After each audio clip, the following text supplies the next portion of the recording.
¿Qué tal amigos? Es un gusto saludarlos. Nuevamente estamos con una nueva entrevista aquí en La Colmena. Esta vez eh, hemos invitado a Marcela Vélez, quien es vicepresidenta de la FEWE Nacional. Antes queremos dar una introducción. En medio de la peor crisis sanitaria y humanitaria que enfrenta el Ecuador y con mucha más fuerza a Guayaquil, además estamos en un país sin gobierno, sin presidente y con altísimos grados de corrupción, incluso en temas tan sensibles como las fundas para cadáveres, con sobreprecios de hasta en un 800% más, mascarillas con sobreprecio, entre otras cosas. Además, el Ecuador es el único país donde los médicos no tienen suficientes equipos de protección y donde prefieren pagar 324 millones de dólares antes que usarlos o destinarlos para disminuir las miles de muertes en Guayaquil, equipar hospitales y crear centros provisionales para atender pacientes con COVID. Ecuador es catalogado como el país que peor ha manejado la crisis sanitaria a nivel mundial. Ahora se prevé un recorte de 98 millones de dólares aproximadamente a las universidades del país. Sin embargo, la fuga de capitales sigue viva. Marcela Vélez, bienvenida a La Colmena. Siempre es un gusto poder entablar estos diálogos abiertos en donde los estudiantes también podamos tener nuestro punto de opinión y también la ciudadanía pueda comprender un poco qué es lo que nos está afectando a nosotros también como estudiantes y como jóvenes a nivel de país. Primero, que el gobierno no está pensando en el pueblo ecuatoriano al recortar este presupuesto. Tantas familias, estudiantes y todos los que conformamos el país nos veremos afectados. Segundo, corresponde a una agenda ya marcada que tiene el gobierno desde hace algún tiempo de recortar el presupuesto, no solamente de la educación, también hubo recorte de presupuesto de la salud, cuando es en lo que más se debería invertir y que en estos momentos que estamos viviendo nos hemos dado cuenta que la prioridad dentro del país son salud y educación. Sin embargo, con todo esto, creemos que el gobierno maneja una agenda direccionada ya, la verdad, no está pensando en el bienestar de los ecuatorianos. El recorte del presupuesto lleva completamente a una reducción de salarios, a que muchos docentes de contrato ocasional no puedan dar sus clases y sobre todo, y lo más indignante en este sentido es que muchos jóvenes bachilleres ecuatorianos no van a poder acceder a la educación pública porque lastimosamente se están disminuyendo los cupos en cada una de las universidades y se tendrán que disminuir porque no van a poder acaparar gran cantidad de estudiantes y esto simplemente beneficia a una universidad privada, que los estudiantes tengan que ir a tener que pagar por una carrera y no puedan acceder a la educación pública en este sentido. ¿Han analizado de pronto alguna movilización a nivel nacional? ¿Para cuándo está prevista? ¿Qué reuniones van a tener? Se está analizando el poder movilizar a los estudiantes, como te digo, el momento no está para arriesgar también la vida de cada uno de nuestros compañeros. Sin embargo, yo creo que si en esta semana no se dan soluciones y el gobierno no pretende retroceder, pues nosotros también ya tendremos que tomar medidas más extremas. A nivel nacional, con todas las federaciones, sabemos que si es tiempo de salir a la calle, pues tendremos que salir, saldrán las personas que quieran salir, a nadie se le obliga en ningún momento a poder marchar, cada uno defiende su derecho, y en base a eso también estamos planteando la situación de poder salir o no, es algo que todavía no está completamente por sentado, pero sí no se lo descarta totalmente. Yairén Noriega, la primera impresión que quisiéramos recibir de usted es sobre este recorte. ¿A qué obedece este recorte? ¿Cuál es la magnitud? ¿Por qué el recorte a la educación es legal, es inconstitucional? Cuéntanos un poco de qué se trata este recorte y cómo afectaría a la educación, a los jóvenes, a los maestros, a las familias ecuatorianas. Es importante que la gente sepa que este recorte que el ministro de Finanzas y todo el gobierno ha señalado como necesario en medio de esta crisis humanitaria, como tú la has llamado, no es de ahora, ni es únicamente por el tema de la sanidad y por la crisis económica que estamos viviendo, que además es inducida por el gobierno, sino que es un recorte sistemático que hemos vivido las universidades desde el año 2018. Entonces, el año 2018 hubo un recorte presupuestario, el año 2019 hubo un recorte presupuestario y para la proforma del año 2020 también ya se incluía un recorte presupuestario. Es decir, la universidad como institución en el país ha sido atacada desde distintos frentes. Uno es el tema del recorte presupuestario y otro también, tú recordarás, Cristian, y los ecuatorianos y ecuatorianas, todo este discurso del Estado obeso que no necesita funcionarios o que ha venido atacando, ¿no?, de forma sistemática a ciertas instituciones como CENESID, tan importantes porque regulan el funcionamiento, el correcto funcionamiento de las universidades y de las instituciones de educación superior. Y fue una de las instituciones que más ataques tuvo desde que el gobierno de Lenín Moreno mostró su verdadero rostro neoliberal. Entonces, se eliminó, por ejemplo, la categorización de las universidades, cosa que permitía que las universidades cada vez más se esfuercen en poder tener un mejor desempeño, en poder entregar una mejor calidad docente a sus estudiantes. Y en ese sentido, lo que vemos es que en este momento hay un proyecto neoliberal que no pasa solamente por el recorte presupuestario, sino que responde fundamentalmente a, eh, a debilitar lo público con el objetivo de que cada vez los servicios privados puedan obtener más clientes, ¿no? Lo vemos en la salud, claramente, el desmantelamiento de la salud pública no pasa porque solamente son unas malas personas, porque de hecho lo son, pero no solamente es de eso, sino que hay un objetivo político detrás que tiene que ver con un proyecto neoliberal que se ha implementado en el país con el objetivo de beneficiar a los privados. Y en el caso de la educación pública, lo mismo. ¿Qué pasa cuando tú reduces la calidad en la educación pública? Las personas, bueno, que pueden pagar una universidad privada para no quedarse con una educación mediocre, irán a las universidades privadas donde conciben a los estudiantes como clientes. Y quienes no puedan pagar, entonces tendremos que quedarnos sin educación. Y entonces tienes ahí lo que para ellos es mano de obra no cualificada, que entonces a los sectores populares no nos permite mecanismos de movilidad social, porque desde ese sentido, digamos, se concibe un poco la educación pública. Entonces es como todo un mapa más extenso, ¿no? Que no solamente es el recorte que va a despedir docentes, lo cual es desastroso, sino que responde a un proyecto neoliberal en toda su integralidad, que es lo que estamos viendo ahora en el país. Entonces, cuando los rectores y cuando los estudiantes y los docentes decimos que la universidad pública en el país está a las puertas de dejar de funcionar, no es una exageración, es un hecho real que las universidades se encuentran en el peligro de no ofertar más educación, al menos este semestre, con estas condiciones del recorte. Como médico, estoy en la obligación de recordarte que el golpe al sector salud se viene dando desde el año 2019. El recorte al presupuesto para la educación de manera general simplemente expone la hipocresía del gobierno. Realmente no les duele ninguno de los muertos, sea por COVID o por otras causas. No les importa la vida de la gente.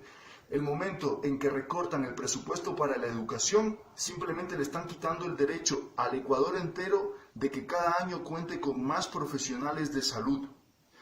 Por lo tanto, en los años venideros, todas las muertes evitables que se den en el país serán responsabilidad de Moreno, Romo, Jarrín, Martínez y toda la banda de delincuentes que nos gobiernan, auspiciados por el Fondo Monetario Internacional. El mensaje que como médico y como sector salud le debemos dar al país es que toda la juventud, con las medidas de precaución ya conocidas, tiene que salir a la calle a defender la vida, porque si no salen a la calle a defender la vida, nos van a matar silenciosamente en las casas. pretexto del COVID, han instalado una dictadura de delincuencia y de mentira, pero la juventud ecuatoriana siempre ha sabido responder y la clase médica confía en la juventud ecuatoriana. No al recorte presupuestario para la educación. Hola. Este 2020 vivimos un nuevo recorte criminal al presupuesto de las universidades, públicas, cofinanciadas y de posgrado, como ya lo habíamos hecho desde el 2018. Este recorte lo vivimos en medio de una pandemia. Este recorte también afecta al rubro 51, es decir, al rubro en nómina. Nos quitan docentes, administrativos, personal de apoyo e investigadores. Todos y todas ellas quienes merecen mantener y tienen que mantener a sus familias. Pero por fuera de eso nos quitan a los y las estudiantes la oportunidad de tener profesores especializados y a quienes les apasione su docencia. Estamos también quitando la oportunidad a miles de bachilleres que vienen detrás de nosotros a acceder a una plaza en una universidad pública. Estamos también restringiendo este derecho de una educación virtual y de calidad a todos y todas ellas quienes no cuentan con acceso a una conexión de internet estable o incluso acceso a una computadora. La educación es el sostén de una sociedad, de una comunidad, de un país. Si no pensamos la educación como una solución y no como un problema, como es lo que está haciendo el gobierno, pues no llegaremos a ningún lado. La educación pública, gratuita y de calidad no se vende, se defiende.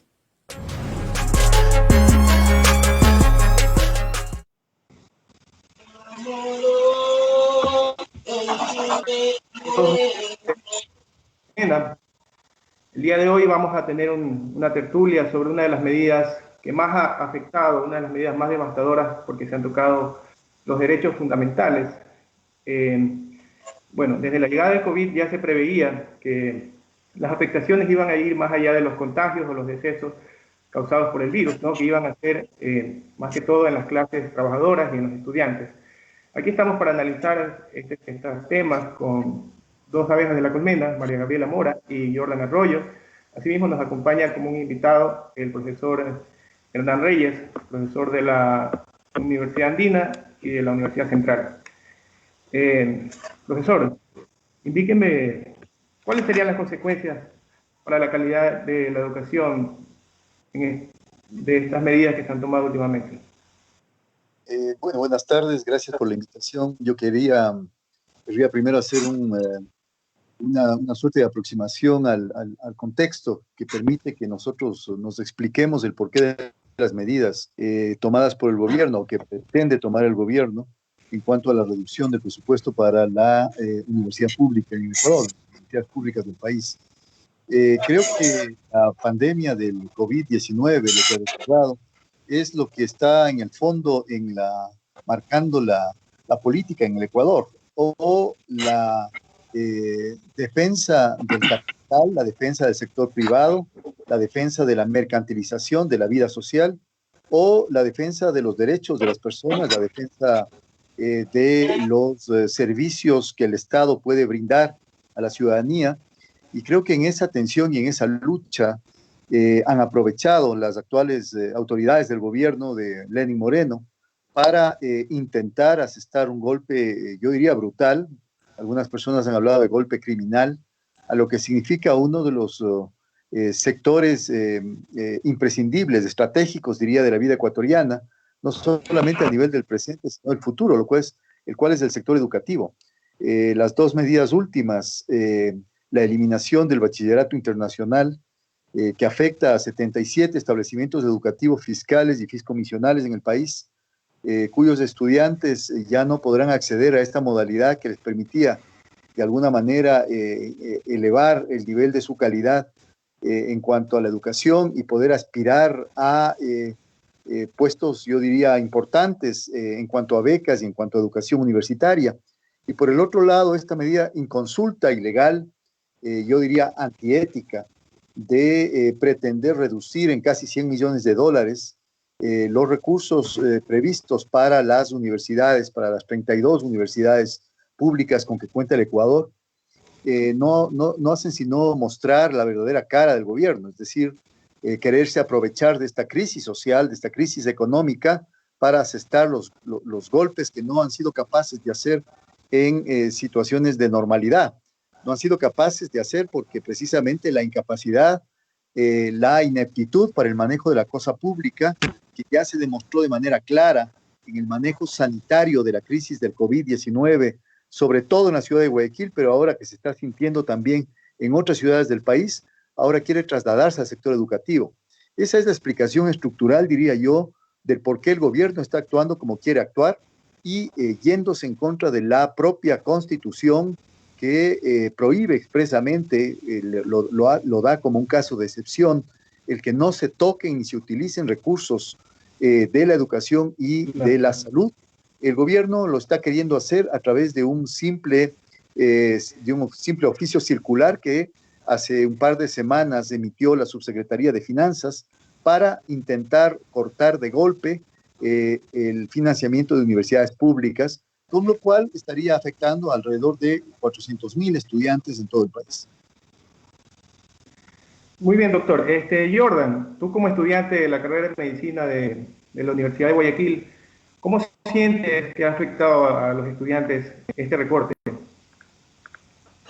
Bueno, un saludo a toda la audiencia, un saludo a Hernán, María Gabriela, Alex. Bueno, yo creo que este es un golpe muy duro, no solo para la comunidad universitaria, sino para todo el país, porque la educación constituye una esperanza para que en el futuro los profesionales que se educan en las instituciones de educación superior puedan aportar para el desarrollo del país. Además de eso, que también es una esperanza para muchas familias pobres que gracias a la Constitución de 2008, que permitió el acceso gratuito a la educación pública, muchas personas provenientes de familias de sectores marginales lograron que sus hijos ingresaran a las instituciones de educación superior pública. Me pongo como un ejemplo.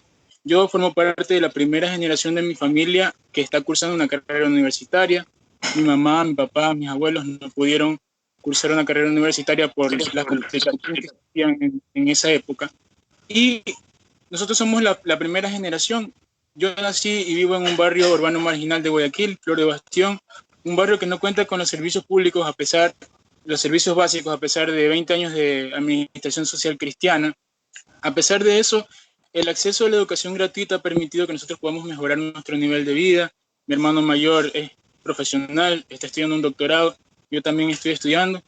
Y con un ejemplo como yo, hay miles de familias en el Ecuador que tienen la esperanza de mejorar su nivel de vida por el acceso gratuito a la educación.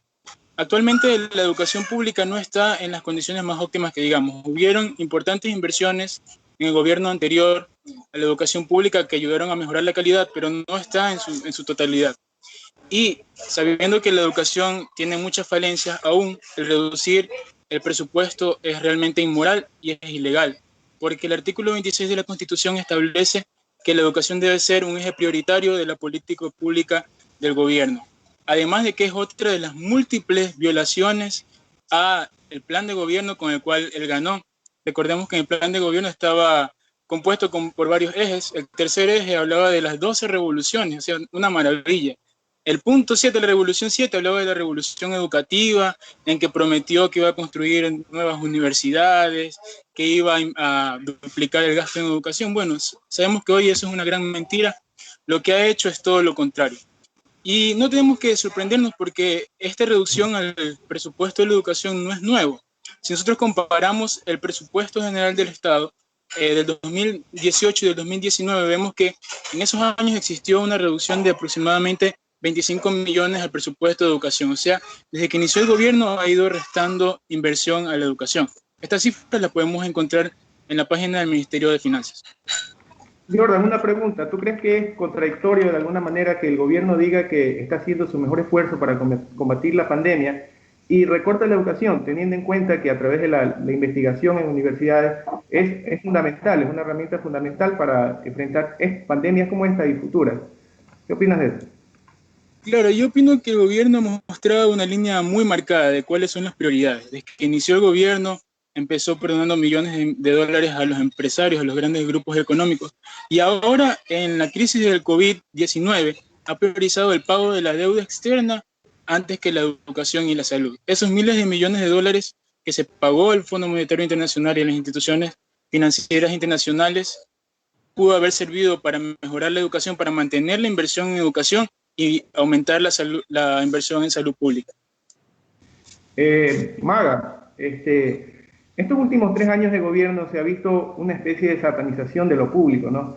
En ese camino ha escogido la reducción del presupuesto para enfrentar una crisis, ¿no? ¿Tú qué opinas de esto, de lo público y lo privado?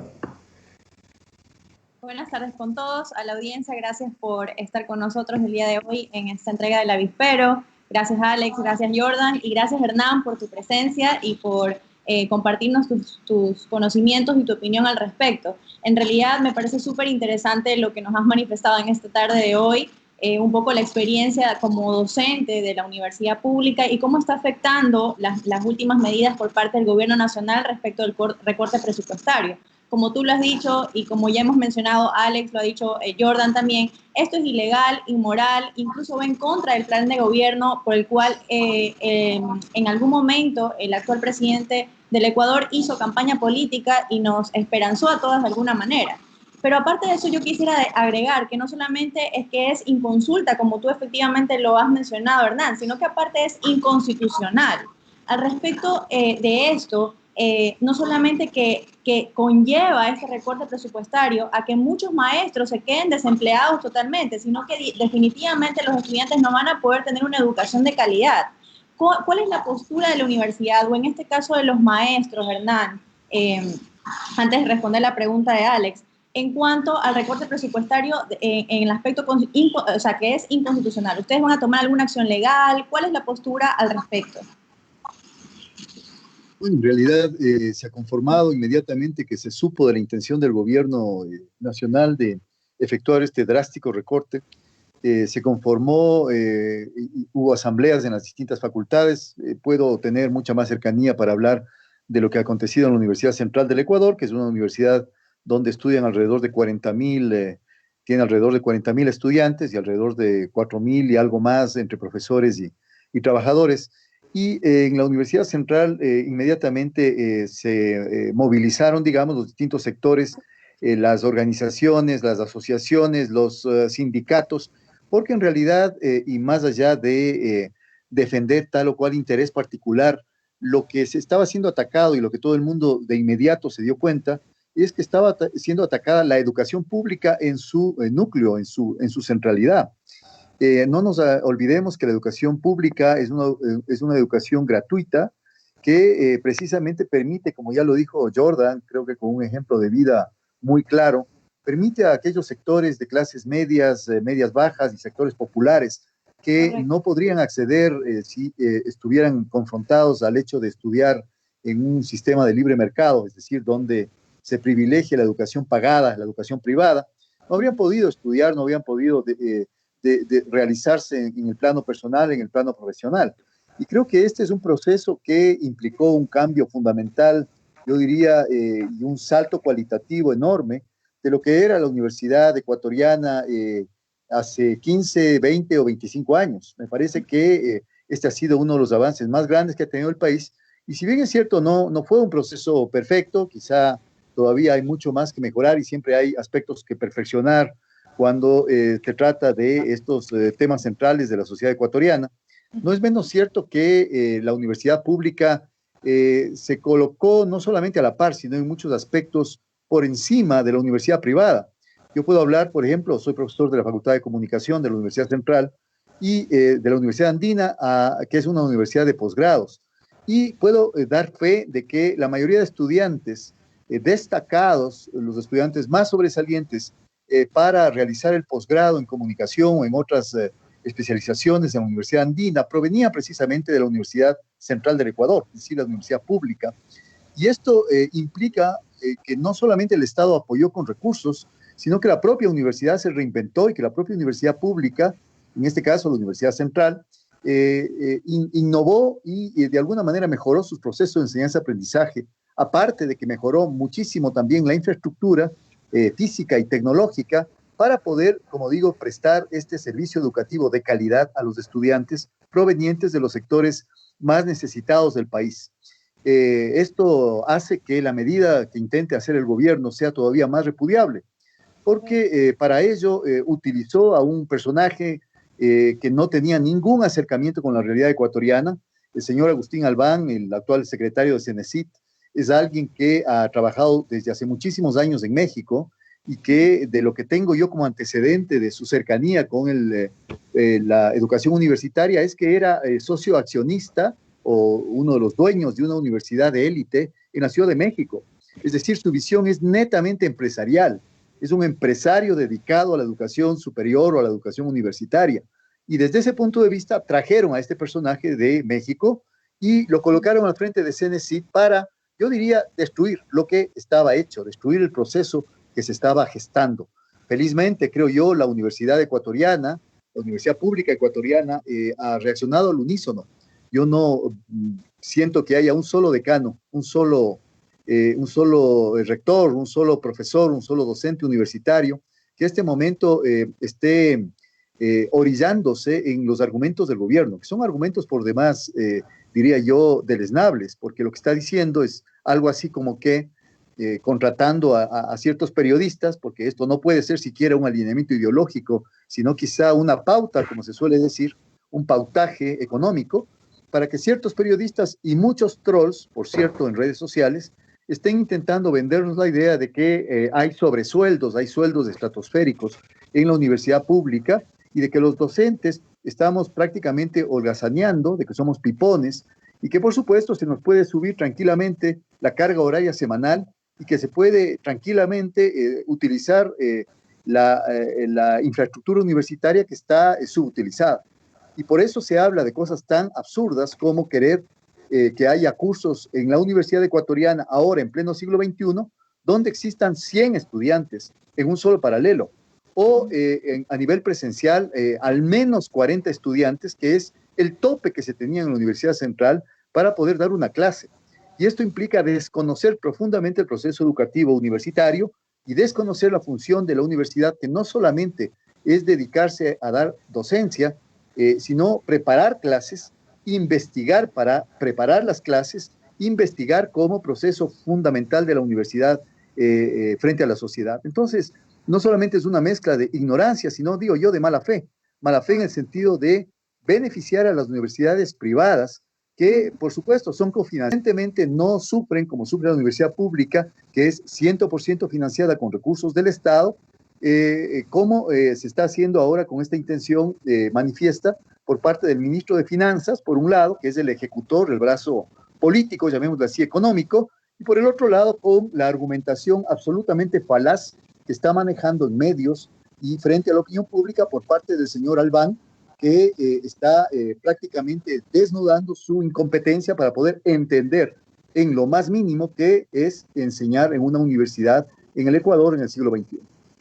Correcto, Hernán. Incluso me voy a permitir dar un comentario antes de continuar, que en realidad la Constitución es súper clara, o sea, realmente no le estamos pidiendo al gobierno de Lenín Moreno ni a sus funcionarios que piensen, no necesitan pensar, simplemente cumplir lo que dice la Constitución. En el momento en que ellos piensan, cometen este tipo de atropellos. Entonces, realmente el pueblo ecuatoriano no necesita que ellos piensen mayor cosa, necesitan simplemente leer la Constitución y aplicar lo que dice ahí. Por ejemplo, el artículo 348 de la Constitución es súper claro en su último inciso. Dice, la falta de transferencia de recursos en las condiciones señaladas será sancionada con destitución de la autoridad y de las servidoras y servidores públicos remisos a esta obligación. Más allá, y sobre todo porque la educación está considerada como un eje de área prioritaria y estratégico para el desarrollo nacional.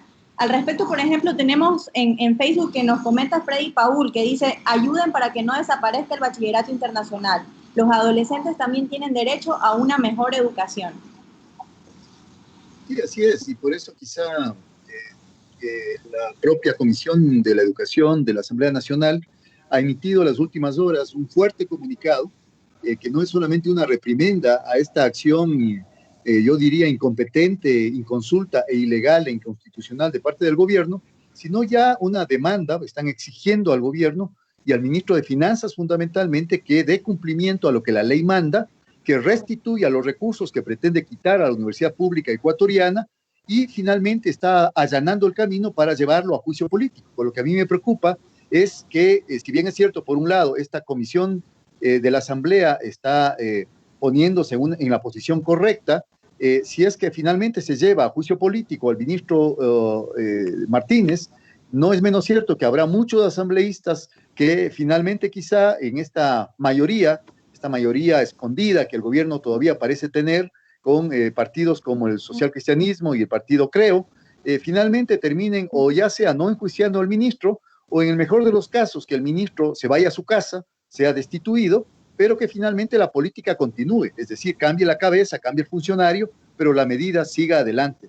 Y lo otro que me preocupa es que finalmente la Asamblea no tenga, o mejor dicho, la Corte Constitucional no tenga en este momento la decencia para poder aplicar los artículos de la Constitución y poder efectivamente responder a esta acción de protección que ha presentado un conjunto bastante variado y diverso de organizaciones sociales, de asociaciones, etcétera, de trabajadores públicos, de profesores universitarios y demás, y de juristas, para efectivamente hacer que se cumpla la Constitución y que en este país no impere la ley del más fuerte o no impere la ley de la selva, es decir, que finalmente cada quien haga lo que le da la gana, que es lo que pretende hacer este gobierno. Me gustaría poner también en el debate en la lucha en torno al sentido común que se está proponiendo ahora. Por ejemplo, desde el gobierno se dice que no hay alternativa, que debemos de alguna manera bajar la voz porque no hay fondos, no hay recursos para los que consideran gastos sociales. Como quien dice, no hay alternativas, pero obviamente hay alternativas y para eso estamos hoy día nosotros aquí también, para proponer, por ejemplo, hay alternativas de sobregiros del Banco Central, impuestos a las grandes riquezas, a los patrimonios, a las grandes empresas.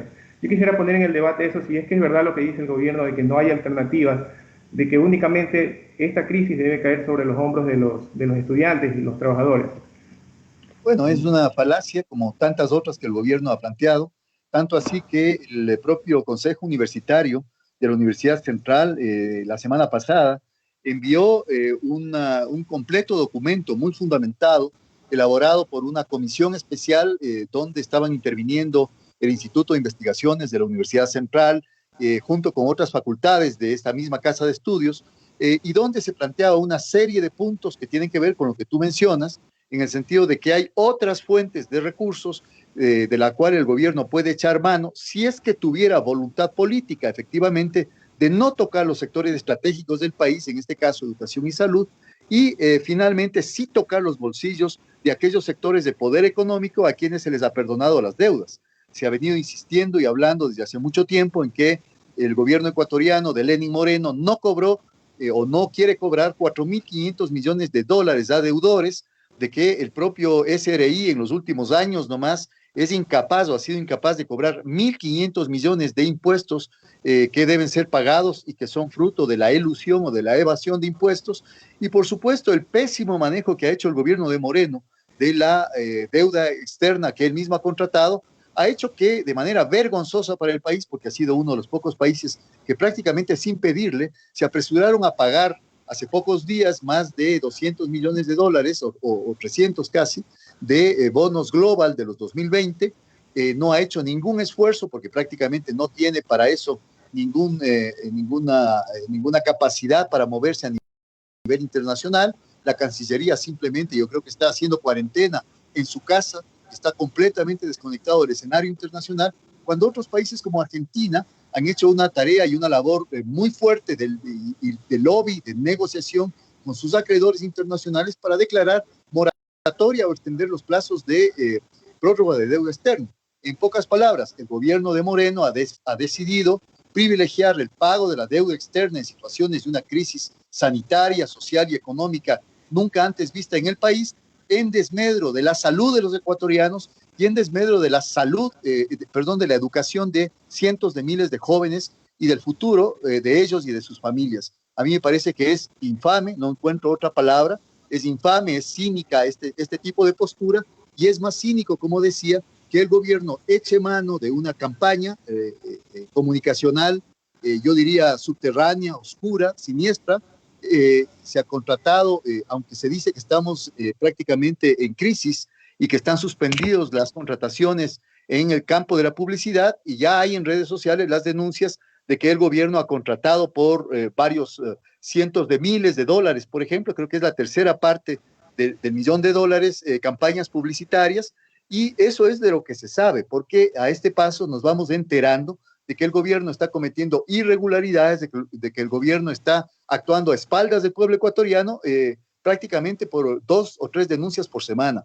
Esto creo que no cabe y creo que hace falta que efectivamente la sociedad ecuatoriana se cuide por un lado en esta situación de cuarentena, pero por otro lado no se calle, haga oír su voz. Y creo que las redes sociales y creo que ciertos medios digitales que no están sometidos ni son serviles a las políticas del actual gobierno, precisamente denuncien esto, hagan conocer a la ciudadanía que son medidas de carácter irracional, cómo les va a afectar y que también hay soluciones diferentes que si es que el gobierno tuviera un poquito más de sentido común y un poquito más de condolencia con lo que está pasando a los ecuatorianos, pusiera en marcha de manera inmediata. Además hay múltiples alternativas, como mencionó Hernán también, el cobro de los millones de impuestos que se perdonó a los grandes emporios económicos.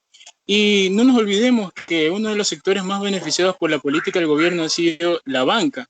O sea, se debió haber puesto un impuesto extraordinario para que la banca también ayude a poder paliar esta crisis. Sin duda existen las alternativas, pero lo que no hay es voluntad política, porque obviamente sabemos cuáles son los protegidos del gobierno, los sectores más pudientes del país. Correcto, dice Kevin Jiménez, si hay alternativas, cobren impuestos a los más ricos y dejen de joder a las clases populares, a los estudiantes. Moreno trabaja para las élites. Muchísimas gracias. Sé que te tienes que ir en pocos minutos. Nos comentaste que tenías una clase que dar, así que te agradecemos por todos estos buenos conocimientos y buenas opiniones que nos has dado hoy. Muchas gracias a ustedes por la invitación.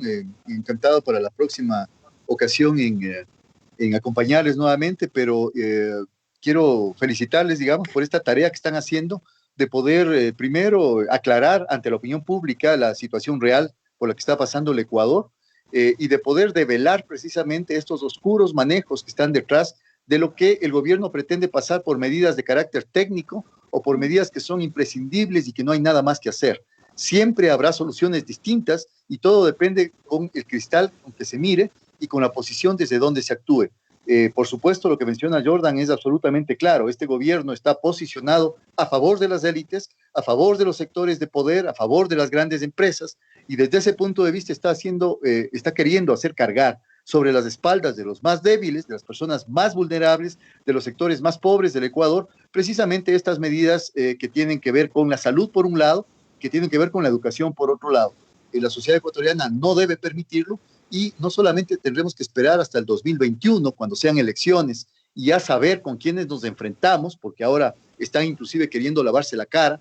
Se está hablando de una pelea intestina entre Ruptura de los 25 y el vicepresidente Otto Sonnersholzner, pero en realidad sabemos que se trata de una pelea de compadres. No pasa nada y lo que están haciendo es queriendo limpiar la cara para poder presentarse sin mácula a las elecciones del 2021. La sociedad ecuatoriana no olvidará a estos personajes. La sociedad ecuatoriana no olvidará a este gobierno y no olvidará la infamia que está queriendo cometer con la educación pública. Y yo creo que será necesario colocar una placa de la infamia, como a veces se hace, para que las generaciones venideras vean quiénes fueron los que intentaron destruir la educación pública en el Ecuador, tan difícilmente construida, con tanto esfuerzo por parte de quienes estamos dedicados a la docencia, por parte de los estudiantes que hacen unos esfuerzos enormes por estudiar, a veces en condiciones sumamente difíciles como ahora, que muchos de ellos no tienen la tecnología, no tienen los recursos materiales, pero finalmente ya veremos cómo podemos ofrecerles una esperanza para que sean después profesionales y puedan mantener a sus familias y puedan tener un futuro en este país. Muchas gracias por la invitación. Nos veremos en una próxima ocasión. A ti, Hernán. Gracias. Muchas gracias. Gracias, Hernán. Un abrazo. Listo. Saludos. Chao, chao.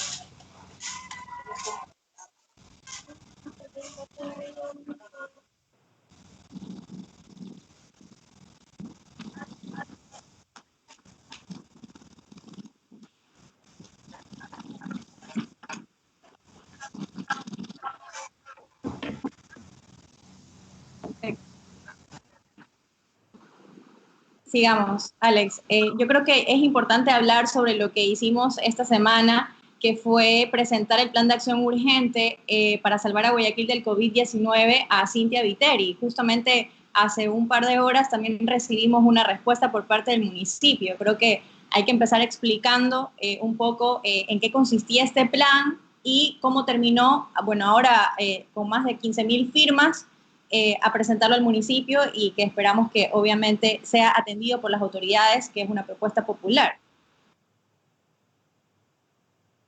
Voy a hacer una introducción de las propuestas que hicimos para nuestros seguidores.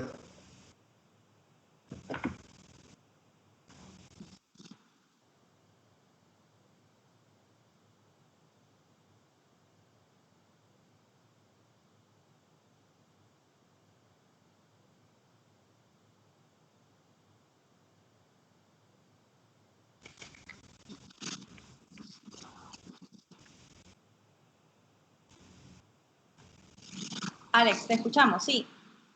Sí, te pedía una pequeña introducción para nuestros seguidores de quienes no han alcanzado a leer todavía nuestras propuestas. Bueno, el plan se lo construyó desde una idea popular, lo construimos a través de la Colmena y lo presentamos, son 13 propuestas.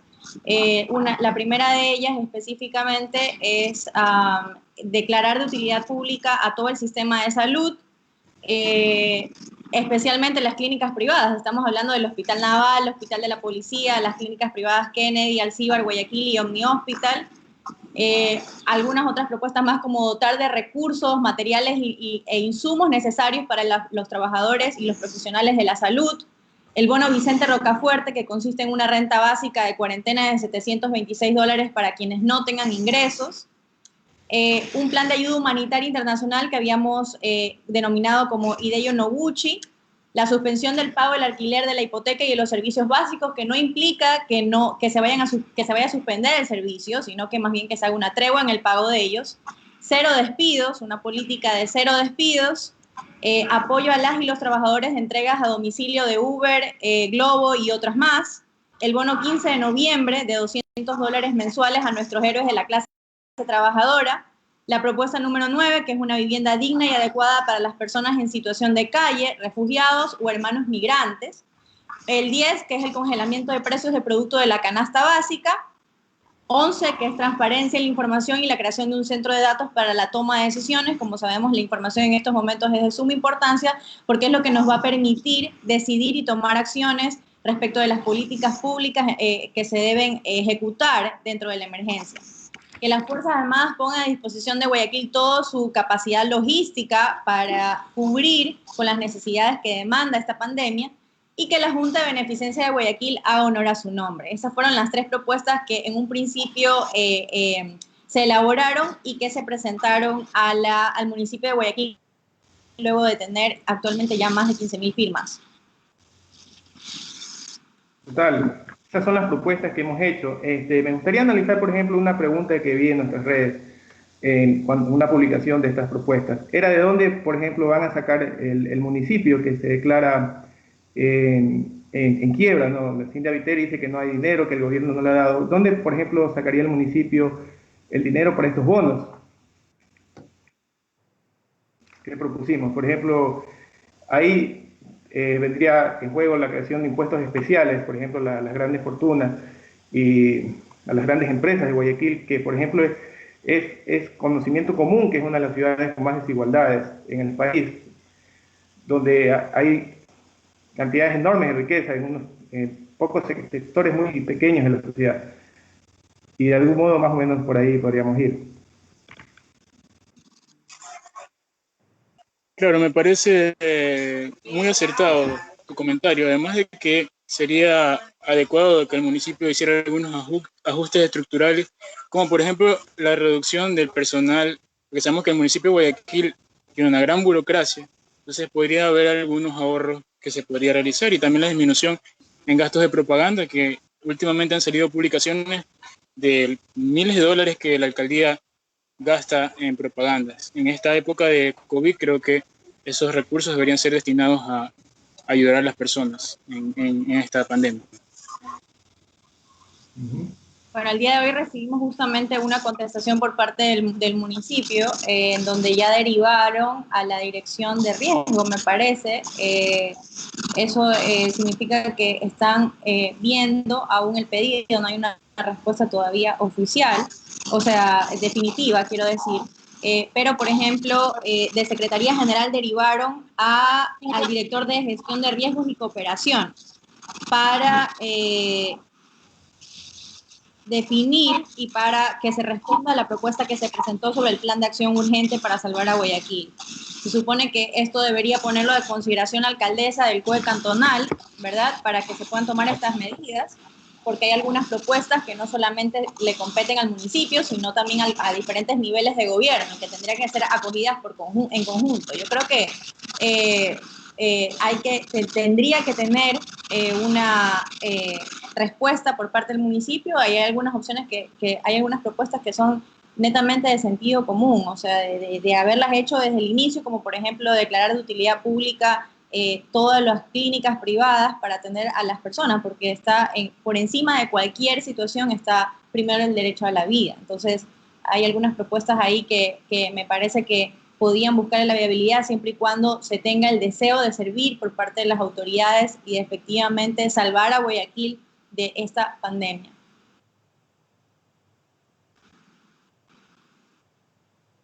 Alex, creo que tienes cerrado tu micrófono, me parece. Sí. Sí. Parece que, bueno, me gustaría hacer una rueda de conclusiones, finalizar, porque ya hemos abarcado casi todos los temas que nos propusimos. ¿Qué tal si comenzamos con Jordan?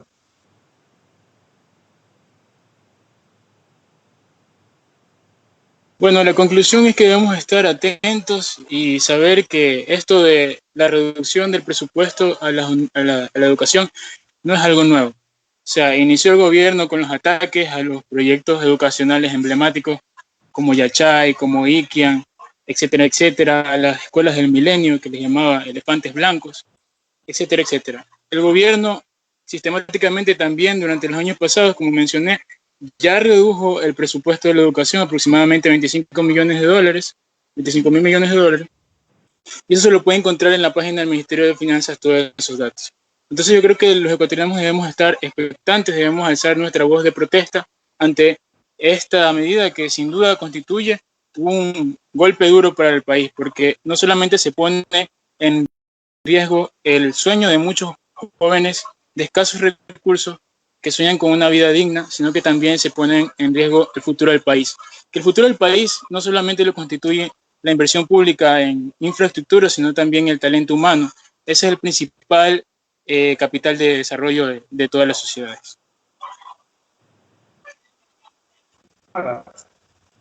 Sí, perfecto. Bueno, para concluir, la verdad es que lo del tema del recorte presupuestario por parte del gobierno definitivamente es inconstitucional. Me parece que más allá de cualquier situación, juicio político, las consecuencias que tengan este tipo de decisiones, lo primero que debe hacer el gobierno es retractarse y cumplir la Constitución. No les estamos pidiendo ni al presidente, ni a sus funcionarios, ni a analizar, ni a descubrir la fórmula secreta.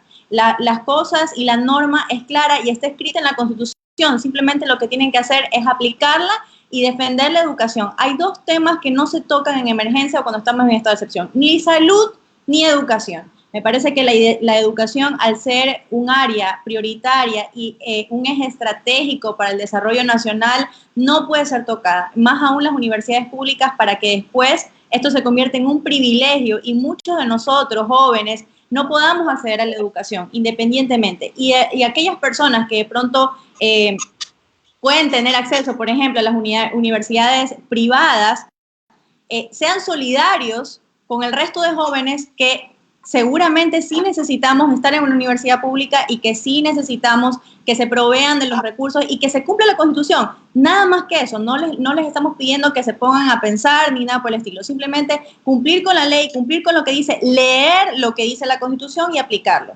Y en cuanto al plan de acción para salvar a Guayaquil del COVID-19 que presentamos, pues realmente esperamos que el municipio y la alcaldesa y todas las personas en este caso, el gobernador del Guayas, a quienes también copiamos, hagan eco y verifiquen estas propuestas y que realmente, si tienen la vocación de servicio, cumplan o traten de cumplir la mayor parte de las propuestas que hemos puesto en el documento. Así que hago un llamado especial para que por favor escuchen a momentos de emergencia. Lo peor que pueden hacer es taparse los oídos y no escuchar lo que su pueblo les dice de alguna u otra manera. Así que eso es mi aporte, Alex, para el día de hoy. Muchas gracias.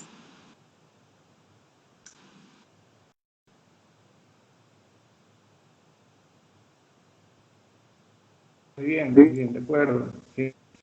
Para concluir, me gustaría concluir así mismo con un llamado a escuchar a nuestros estudiantes, a nuestros profesores. El tema de la educación no es, pues, como tú dices, es un derecho fundamental, no debe ser tocado, y el peso de esta crisis no debe ser cargado por los estudiantes.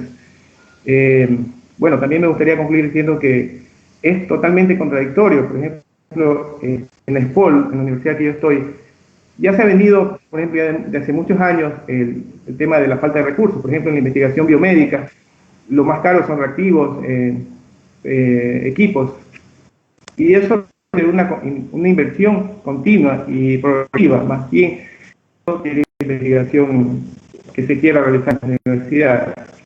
Y bueno, con eso me gustaría despedirme. Ha sido un gusto estar con ustedes el día de hoy.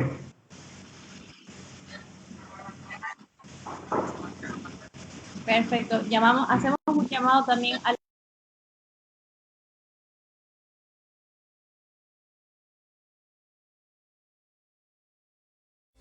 Esto va para todas mis hermanas y hermanos que están padeciendo en las calles, que están padeciendo encerrados. Un gobierno negligente que no se preocupa por su gente, porque está más ocupado persiguiendo disidentes y regalándole nuestra nación a las multinacionales y a los bancos. Se pasaron otra vez, qué bronca. No hay vida salvo, yo no les importa. Solo el poder es lo que los coloca en su nube imaginaria, en la cereza de la torta. Ahora sí vamos a tener que empezar desde cero, cuando antes siempre estábamos entre los primeros. La codicia y el amor infinito al dinero nos entierran poco a poco en un eterno agujero. Y así llegó el cuentero timador, que a los votantes nos engañó. Oh, oh, FMI, CIA, botilazo. Con todos ellos, Moreno pacto. Somos un solo pueblo. Somos un solo pueblo.